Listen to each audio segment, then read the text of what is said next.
এই চ্যানেলে সম্প্রচারিত সকল খবরই সচেতনতামূলক এবং শিক্ষণীয়, কোনো কিছুই প্রভাবিত নয়। মধ্যমগ্রাম পৌরসভা 14 নম্বর ওয়ার্ড সাহেববাগান পাত্রপাড়ায় অটো ইউনিয়নের সহ সম্পাদকের সাথে স্থানীয় কাউন্সিলরের বচসা। অভিযোগ, দীর্ঘদিন ধরে আর্থিক বিনিময়ে ওই স্ট্যান্ডে অটো চালানোর অনুমতি দেওয়ার চেষ্টা করেছিলেন কাউন্সিলর সুশান্ত রায়। তাতেই বাধা দিয়েছে অটো ইউনিয়ন সহ সম্পাদক বিশ্বজিৎ। আজ সকালে কাউন্সিলরের বাড়ির সামনে থেকে অটো নিয়ে গেলে অটো চালককে দাঁড় করিয়ে তার গাড়ি থেকে চাবি তুলে নেওয়া হয় এবং দুপক্ষের বচসা শুরু হয়। অভিযোগ, এরপরই কাউন্সিলর অটো চালককে মারধর করে। এরপরই স্থানীয় অটো চালকরা এসে কাউন্সিলরকে ঘিরে বিক্ষোভ দেখাতে শুরু করে। যদিও স্থানীয় কাউন্সিলরের অভিযোগ, অটো চলাচল যোগ্য নয় এমন রাস্তা থেকে প্রতিনিয়ত অটো চালাচ্ছে এই চালকরা। বারবার বারণ করা সত্ত্বেও তারা কর্ণপাত করছে না। বেপরোয়া গতিতে শুরুর রাস্তা থেকেই অটো নিয়ে যায় চালকরা। গতকাল রাতেও তাদেরকে এই রাস্তা ব্যবহার করতে বারণ করা হয়েছিল। আজ সকালে সেই রাস্তা দিয়ে অটো নিয়ে যাচ্ছিল, সেই সময়ই গাড়ির চাবি খুলে নেওয়া হয়।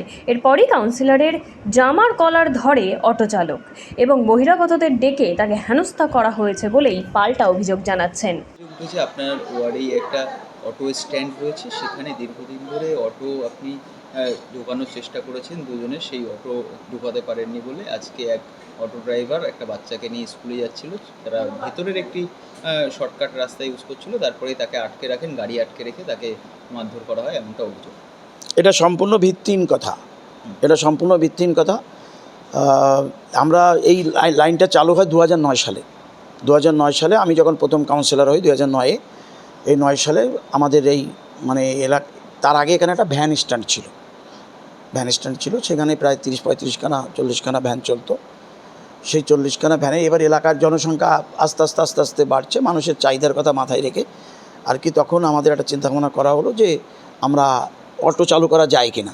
তখন আমাদের ঊর্ধ্বতন কর্তা যারা আগেই আইনটিটিউসি ইউনিয়নগুলো যারা দেখতো, তাদের সঙ্গে কথা বলে আমরা 2009 সালে আমরা লাইন চালু করি। এখন ওই লাইনে 25খানা অটো চলে। এবার যখন আমরা লাইনটা চালু করি, তখন ঊর্ধ্বতন কর্তা যারা ছিল তাদের সঙ্গে একটা সিদ্ধান্ত হয়েছিল যে যেহেতু অটোর পাশে আবার একটা টোটো স্ট্যান্ড রয়েছে, যে দুটো ভ্যান এবং টোটো যদি এক জায়গায় হয়ে যায় তাহলে গণ্ডগোলের সৃষ্টি হবে। তার জন্য আমরা সবাই মিলে চিন্তা ভাবনা করেছিল যে একটা আলাদা রোড তৈরি করতে হবে। সেটা আলাদা রোডটা কোথায়, যে পাত্রপাড়া থেকে এই একটা মাঠ আছে আমাদের, এটা পূর্বাচল মাঠের পাশ দিয়ে কোড়া প্রাইমারি স্কুলের পাশ দিয়ে যে হরিসভা প্লেগ্রাউন্ড হয়ে মধ্যমগ্রাম স্টেশন চলে যাবে, সেরকম একটা চিন্তাভাবনা করে সেইভাবেই আমরা লাইনটা চালু করেছিলাম। এবার আস্তে আস্তে ওই অটো ড্রাইভাররা বিভিন্ন সময় প্যাসেঞ্জার হয়তো দেখছে ওই দিক দিয়ে আসবে, কোথায় নামবে, পাত্রপাড়া শর্ট রাস্তা ব্যবহার করে। এবার দেখা যাচ্ছে যে এই দিক দিয়ে যাচ্ছে, মধ্যমগ্রাম যাবে, শর্ট রাস্তা ব্যবহার করে। তা আমার একটাই বক্তব্য ছিল ওদের কাছে যে তোমাদের যে রাস্তাটা দেখানো হয়েছে, যেহেতু দুটো পাশাপাশি স্ট্যান্ড, তুমি ওদের প্যাসেঞ্জার নিয়ে যাচ্ছ, বারবার টোটোওয়ালার অভিযোগ করছে, দাদা এটা কী হচ্ছে, এখান থেকে প্যাসেঞ্জার তুলে নিয়ে যাচ্ছে, তাতে আমাদের খুব সমস্যা হচ্ছে, আমরাও গরিব মানুষ, তারাও করছে, আমরাও করছি, দুই ইউনিয়ন মিলে যৌথভাবে আমরা করি। এবার তখন আর কি ওরা শর্ট রাস্তা ব্যবহার করার পরে আমি এরকে বারবার ওদের ইউনিয়নের নেতা যারা আছে, আইনটিটিউসি ইউনিয়ন নেতা যারা আছে তাদেরকে বিষয় জানাই, এবং গতকাল রাত্রেও আমি ওদের সেক্রেটারিকে জানিয়েছি যে তোদের তো এখন অটোওয়ালারা তো সব পথ ব্যবহার করছে, তো এটা তো একটা গণ্ডগোলের সৃষ্টি হবে। গতকালকে রাত্রেবেলাও আমি আমার আশিস দেনা মুখার্জি নাম, সেক্রেটারির নাম আশিস নাম, এটা জানি, আমি তাকে গত রাত্রেবেলাও জানিয়েছি। এবার আজকে সকালবেলায় আমি আমার ওয়ার্ডের কিছু কাজকর্ম সেরে আমার একটা অফিস আছে পাত্রপাড়ায়, ওই অটো স্ট্যান্ডের পাশে। এবার ওই অটো স্ট্যান্ডের পাশে এসে আমি ওই গাড়িটা নিয়ে আমি তখন যাচ্ছি। এবার যাওয়ার জন্য তখন আমার সঙ্গে ঠিক সাহেববাগান যে মোড়টা আছে, এই মোড়টাই এই ইউনিয়নের যে সেক্রেটারি, এই রোডের যে সেক্রেটারি বিশ্ব সাহা আর কি তখন লাইন দিয়ে গাড়ি নিয়ে আসছে। তা আমি তখন বললাম তুই দাঁড়া, তখন বলছে হ্যাঁ বলো, তুই এ পাশে দিয়ে আসছিস কেন, তোদের তো একটা বিকল্প রাস্তা দেওয়া আছে না, স্কুলের প্যাসেঞ্জার। এর মধ্যে স্কুলের প্যাসেঞ্জার কোনটা একটা দেখো, আমার পাড়ারও 2-3 জন বসে আছে, এর মধ্যে স্কুল প্যাসেঞ্জার তো একটাও নেই, তা তুমি স্কুলের প্যাসেঞ্জার কোনটা? তখন বলছে আমি এই পথেই যাবো। আমরা না, এই পথে যাওয়া যাবে না, তোমাদের যে রাস্তাটা দেখিয়েছি সে রাস্তায় যেতে হবে। এবং আমি তখন সঙ্গে সেক্রেটারিকে ফোন করি যে দেখো ভাই, তোমার নিজের লাইন সেক্রেটারি সে এই পাশ দিয়ে যাচ্ছে, তাহলে অন্য ড্রাইভার মানবে কেন? অন্য ড্রাইভার মানবে কেন? তখন বলার পরে এবার বলছে আমি এই পথেই যাবো। আমরা কী বলছিস এই পথেই যাবো? মানে আমি তখন গাড়ির পাশেই রয়েছে, এ পথে যাওয়া যাবে না, এবার এসে গেছে, আজকে এখানে চলে যাও, নেক্সট কখনো যেন আমি না দেখি, বলে আমি এই পথেই যাতায়াত করব। তখন আমি ওর গাড়ির চাবিটা আলো, তাহলে তুমি গাড়ি বন্ধ করো, তোমার ইউনিয়নের নেতারা আসবে, এসে ওরাই সিদ্ধান্ত দিয়ে যাবে কী হবে না হবে।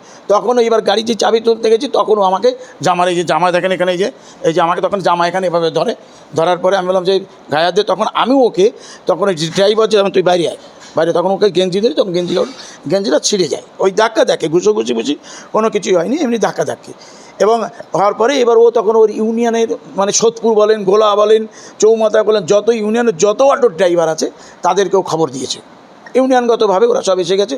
তখন এসে ওখানে আমাকে একটা হ্যাকেল করেছে, কেউ গায়ে হাত দেয়নি, এমন চিল্লাচিল্লি গালিগালাজ কিস্তিকে আমার বিক্ষোভ দেখিয়েছে। এবং এই সুযোগে যারা মানে অসামাজিক কার্যকলাপ করে তারাও অ্যান্টি সোশ্যালগুলোও ওর মধ্যে ঢুকে গেছে। অ্যান্টি সোশ্যালগুলো মানে 2-4টে কেস আছে, এরম ছেলেরাও ঢুকে গেছে। কারণ গত লোকসভা ইলেকশনের সময় আমার নিজের ফ্লেক্স পুড়িয়েছে, আমার বাড়ির গ্রিল ভেঙে ডাকাতি করার চেষ্টা করেছিল, আমি তাদের নামে থানা এফআইআর করার পর ওদের নামে কেস হয়, সেই লোকগুলোও ঢুকে গেছে মানে টোটালটাই ঢুকে যে মানে আমাকে একটা হ্যাকেল করার চেষ্টা করে। তারপরে আমি মোটামুটি আমি থানায় জানাই বিষয়টা, জানার পরে পুলিশ গাড়ি এসে মোটামুটি ঠান্ডা হয়, এই আর কি।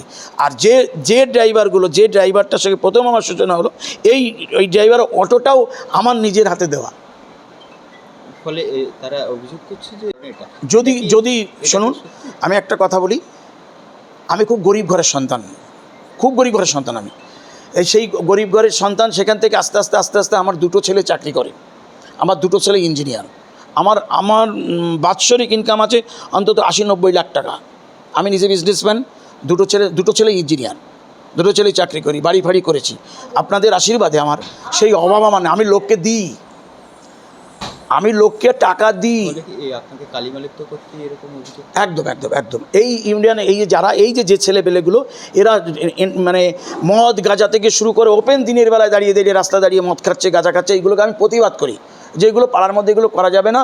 তোমরা যদি খাওয়ার দরকার রাত্রে খাও, খেয়ে দিয়ে ঘরে শুয়ে থাকো, সেটা আমার কোনো আপত্তি নেই, কিন্তু রাস্তাঘাটে এগুলো করা যাবে না। এবং এদের নামে 2-1বার আমি থানায় এফআইআরও করেছি, তুলেও নিয়ে গেছে, 2-1টা আমি নিজেও যে ছাড়িয়েছি, যে সেই সুযোগে মানে সেই রাগটা রয়েছে, ওরা সব এক জায়গায় প্যাক্ট হয়ে আমাকে হ্যাকেল করার চেষ্টা। কী নাম আপনার? আমার নাম হচ্ছে সুশান্ত রায়। ঠিক আছে। মধ্যমগ্রামের এই যে অটো টোটোর যে গন্ডগোলে প্রথম নয়, আমরা যদি দেখি কিছুদিন আগে আমাদের বাদু রোডের এই যে অটো স্ট্যান্ডের যিনি সেক্রেটারি আইএনটিটিউসির কুমারেশ চক্রবর্তী, তিনিও লক্ষ লক্ষ টাকার বিনিময়ে বেআইনিভাবে নতুন গাড়ি ঢোকাবার চেষ্টা করেছিলেন। শ্রমিকরা বিক্ষুব্ধ হয়ে ওনাকে মারধর করে এখন তাড়িয়ে দিয়েছে। ঠিক একইভাবে আজকে আমরা যদি লক্ষ্য করি, এই যে 14 নম্বর মধ্যমগ্রামের ওয়ার্ড, তার যে পাত্রপাড়ার স্ট্যান্ড, ওখানকার কাউন্সিলর সুশান্ত রায়, সেও টাকার বিনিময়ে এখানে জোর করে নতুন গাড়ি ঢোকাতে চেয়েছিল। আর এই যে আইএনটিটিউসির নেতারা তারা বিরোধিতা করার ফলে তাদের মারধর করেছে। এইবারে সমস্ত শ্রমিকরা বিক্ষুব্ধ হয়ে এখন কাউন্সিলরকে তাড়া করেছে, এখন উনি গৃহবন্দী হয়ে রয়েছেন। সুতরাং লক্ষ লক্ষ টাকার বিনিময়ে গোটা মধ্যমগ্রাম জুড়ে এইভাবে টোটো আর অটো ঢোকানো হয়, এর পিছনে আমাদের বিধায়ক মধ্যমগ্রামের ইনি খাদ্যমন্ত্রী, তার নামও জড়িয়ে গেছে। এই রুটটা 14 সালে চালু, 14 না 11 সালে চালু, আমাদের 12টা গাড়ি দিয়ে শুরু এই রোডটা। এবং বিগত দিন ধরে আমাদের এখানে যে কাউন্সিলর আছে সুশান্ত রায়, 14 নম্বর ওয়ার্ড, মধ্যমগ্রাম পৌরসভা 14 নম্বর ওয়ার্ড, সুশান্ত রায় কাউন্সিলর, তার বিগত দিনের দাবি প্রত্যেক বছর 2টো করে গাড়ি নিতে হবে পয়সার বিনিময়ে। ইদানিং টাইমে আমরা ধরেন কোনো একটা এমার্জেন্সি পেশেন্ট, স্কুল, অনেক সময় আর্জেন্ট বাড়ি যাব, তখন আমরা এই সাইড দিয়ে একটা শর্ট রুট আছে, ওখান থেকে আমরা যাই। ওনার বক্তব্য এখান দিয়ে যেতে পারবে না, এই নিয়ে বিভিন্ন সময় উনি অশান্তি ঝামেলা করে থাকেন। আর কি ওনার রাগটা হচ্ছে, ওনার যেহেতু পয়সাটা খেতে পাচ্ছে না, উনি অলরেডি 12টা গাড়ি নিয়ে নিয়েছেন পয়সার বিনিময়ে, এখন ওনাকে বিগত দিন ধরে আবার 5খানা করে গাড়ি দিতে হবে, 5খানা গাড়ি দিতে হবে। এবং টোটোও ঢোকাচ্ছে, সামান্য 2 কিলো 2 পয়েন্ট রাস্তা। আমাদের এখানে একটা ইদানিং একটা ঢালাই রাস্তা আছে, সম্প্রসারণ হয়েছে রাস্তাটা, সেখানে গাড়ি দেওয়া হয়নি বলে উনি 9খানা বাম্পার দিয়েছেন, কোনো যুক্তি, 300 মিটারের রাস্তা, আর টোটাল রাস্তাটায় 32টা বাম্পার আছে। আমাদের প্রেগনেন্ট পেশেন্ট থাকে, অপারেশন পেশেন্ট থাকে, মেডিকেল পেশেন্ট থাকে, তাদের নিয়ে যেতে অসুবিধা। এর জন্য ইদানিং আমাদের বাজারটা খুব খারাপ। আজকে হঠাৎ আমাদের অ্যাসিস্ট্যান্ট সেক্রেটারি তিনি একটা স্কুল বাচ্চাকে নিয়ে দেরি হয়ে যাচ্ছে, উনি এই দিক দিয়ে শর্ট রাস্তাটা ব্যবহার করছিলেন। ইদানিং টাইমে সুশান্ত রায়বাবু যে কাউন্সিলর, উনি গাড়িটা আটকায়, চাবিটা তুলে নেয়। এই দিক দিয়ে কেন, যে দাদা এরকম স্কুল পেশেন্ট দেরি হয়ে গেছে, এই স্কুলের বাচ্চাটা দেরি হয়ে গেছে, আমি নিয়ে যাচ্ছি। চাবিটা তুলে নিয়ে ওনার জামাটা ছিঁড়ে দেয়, ওনাকে চত্থাবর মারে। তখন আমরা এসছি, এই হচ্ছে ওনার বক্তব্য। 5টা গাড়ি দেওয়া হয়নি, মেন রাগ হচ্ছে ওনাকে 5টা গাড়ি দেওয়া হয়নি। আমরা বিক্ষোভ দেখিয়েছি, আমরা কোনো অশান্তি বা হ্যাঁ, উনি ওখানেই ছিলেন, ওনার এটা ওয়ার্ড, ওনার ওখানেই থাকেন। বাড়ির এই সামনে একটা মোড় আছে, বাজার। জামা ছিঁড়ে দেয়, তারপর আমার নাম মিন্টু দে, আমি একজন অটো চালক, এই রোডেরই একজন অটো চালক। অভিযোগ হচ্ছে আমাদের 14 নম্বর রোডের কাউন্সিলর পৌরপিতা, সে দীর্ঘদিন ধরে আমাদের বলে যে আমার 2টো গাড়ি লাগবে, ঠিক আছে। তো সেই সূত্রপাতে আমার সাথে একটু রাগারাগি ছিল। তা আজকে আমি গাড়ি নিয়ে যাচ্ছিলাম একটা স্কুল বাচ্চাকে আনতে, তা তখন আমাকে হঠাৎ করে প্যাসেঞ্জারের সামনে বলছি, তুই এই রাস্তাতে যাচ্ছিস কেন বলেই আমার গাড়ির চাবি কেড়ে নেয় এবং আমাকে মারধর করে, ঠিক আছে। আর এই গাড়ি দিতে পারি না বলে আমাদের নিজেদেরই চলে না, 24টা গাড়ি চলছে, উনি টাকা খেয়ে অনেক গাড়ি ঢুকিয়েছে, সেই গাড়ির প্রতিবাদে আমরা গাড়ি বন্ধ করে রেখেছি। তো ঢোকাতে দিচ্ছি না বলে সেই জন্যই আমাদের উপরে রাগ ছিল। তা আজকে সেই সুযোগে সদ্ব্যবহার করেছে। আমার গাড়ি চালানোকালীন আমাকে কলার ফলার ধরে আমাকে টানা হেঁচড়া করে মারধর করেছে, গাড়ির চাবি কেড়ে নিয়েছে, বলছে আমি বাঘ, আমি এখান থেকে গাড়ি চালাতে সব অটো ফটো বন্ধ করে দেবো, ঠিক আছে। এই সমস্ত আর একটা বিষয় হচ্ছে, সেটা হচ্ছে উনি তো পাল্টা আপনাদের নামে অভিযোগ করলো যে বেপরোয়া গতিতে আপনারা ওখান থেকে গাড়ি চালান, এবং আজকে উনি আপনার গাড়ির চাবি কেড়ে নেওয়ায় আপনি প্রথম মারধর শুরু করেছেন। আমি মারধর করিনি। একটা গাড়ি চলন্তকালীন কোনোদিন কোনো কাউন্সিলর কি পারে তার গাড়ি চেপে নিতে, চাবি কেড়ে নিতে? তো গাড়ির চাবি কেড়ে নেওয়াতে আমি গাড়িটা আটকাতে গেছিলাম, চাবি কাটছো কেন, আমার স্কুল ভাড়া আছে। তখন আমাকে কলার ফলার ধরে অটো থেকে নামাতে যায়, আমাকে মারধরও করে। আপনিও কি মারধর করেছেন? আমি মারধর করিনি, আমি সেভ করেছি, ঠিক আছে। উনি আমাকে মেরেছে, অভিযোগ করেছেন? হ্যাঁ, আমি থানায় অভিযোগ করতে চাইনি, যেহেতু আমাদের পাড়ার কাউন্সিলর বা আমাদেরও দলের লোক, সেই জন্য আমি কিছু এরকম স্টেপ নিইনি। যে আমি শুধু চেয়েছিলাম যে ওনার ভুলটা উনি বুঝুক। মূলত আজকে আপনার উপরে আক্রমণের কারণ যে টাকা দিয়ে অটো নিয়ে ঢোকাতে পারছে না, সেটাই কি? সেটা তো আগের থেকে ছিল, এমনি রাগারাগি ছিল, এটা এই কারণবশতই আমাকে সুযোগে ছিল যে কিভাবে আমাকে ধরবে, কিভাবে আমাকে একদিন মারবে, ঠিক আছে। আজকে উনি গাড়ি ফাড়ি বন্ধ করে দিতে চেয়েছিল, চাবি টাবি কে নিয়েছে, মারধর করেছে, এটা টার্গেটে ছিল, গাড়ি আমি ঢুকতে দিই না বলে বা আমি ওনার এগেনস্টে বলে, সেই জন্য। কি নাম আপনার? আমার নাম বিশ্বজিৎ শাহ।